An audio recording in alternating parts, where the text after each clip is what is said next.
اور ایک دن رات کو چہرے پہ نقاب ڈال کے نا تو مسجد کی گلیاں گھوم رہے تھے عمر فاروق. ایک گلی سے گزر رہے تھے تو ایک بوڑھی اماں بیٹھی ہے خیمے میں. بوڑھی کچھ چہرے سے پریشان لگتی ہے. تو حضرت عمر غلام سے کہنے لگے اسے پوچھو کیوں پریشان ہے. تو پوچھا اماں السلام علیکم. وعلیکم السلام. اماں کیا بات ہے؟ تو اماں کہنے لگی جاؤ دوڑو تمہیں کیوں بتاؤں، دیہات کی سیدھی سادی بی بی، جاؤ بھاگ جاؤ. کہا نہیں اماں مہربانی کرو اندر تو آنے دو. بڑی منت کے بعد اماں مانی. عمر فاروق عام آدمی نہیں جس سے دنیا کامتی ہے. حضرت عمر اندر گئے. اماں کیوں پریشان ہو؟ تو اماں کہنے لگی تمہیں کیوں بتاؤں، میرا اپنا دکھ ہے. چل اماں بتا دے تیری مہربانی. تو اماں کہنے لگی میں ایک بیوہ ہوں، بے اولاد ہوں، کوئی میرا سہارا نہیں. مجھے عمر فاروق سے بڑی شکایت ہے.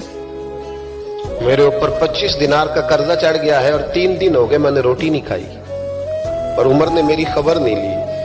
حضرت عمر کو پتہ چل گیا اللہ وارث ہے، اس کا کوئی 2 4 10 ہزار ووٹ کوئی نہیں. ایک کو میکے سے 6 مربے نہیں لے کے آئی، ایک اکیلی تنہا. حضرت عمر فاروق رضی اللہ تعالیٰ عنہ کہنے لگے اماں عمر سے شکوہ ہے؟ کہاں؟ جناب عمر کہتے ہیں میں نے ایک جملہ کہا تو اماں نے تو مجھے لاجواب کر دیا. میں نے کہا اماں عمر کو کیا پتا کہ تو بھوکی ہے اور مقروض ہے، اسے کیا خبر؟ تو اماں کہنے لگی کیا کہا تم نے؟ عمر کو خبر نہیں، اسے پتا نہیں؟ تو عمر سے کہو نا چھوڑ دے حکومت، اس کے حوالے کرے جو خبر رکھ سکتا ہے. کیوں بیٹھا ہے پھر؟ ہمارے حکمران کہتے ہیں ابھی میں صدمے میں ہوں، نکلوں گا تو بات کروں گا. اماں کہنے لگی نہیں خبر رکھ سکتا تو حکومت کیوں کرتا ہے، چھوڑتا کیوں نہیں؟ تو حضرت عمر کہتے ہیں میں کانپنے لگا. دوڑے گئے جناب عمر. میں نے کہا اس اماں کا 6000 ووٹ نہیں کہ اس کی قدر کی جائے. یہ اماں کوئی بہت آکسفورڈ یونیورسٹی کی ڈگری ہولڈر نہیں کہ اس کی بات مانی جائے کہ لاوارث اور بیوہ بی بی. عمر دوڑے گئے، گھر سے اناج کا تھیلا کندھے پہ رکھا، 25 دینار بھی لیے، پکا پکایا کھانا بھی لیا.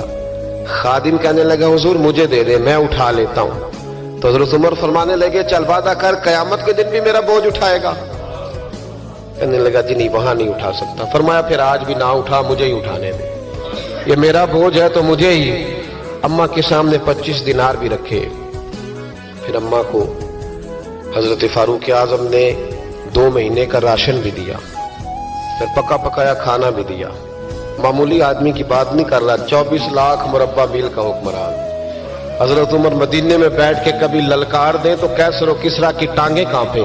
جناب عمر فاروق رضی اللہ کھانا کھلا کے اماں چارپائی پہ تھی تو عمر نیچے بیٹھ گئے. کہنے لگے اماں چل عمر کو معاف کر دے.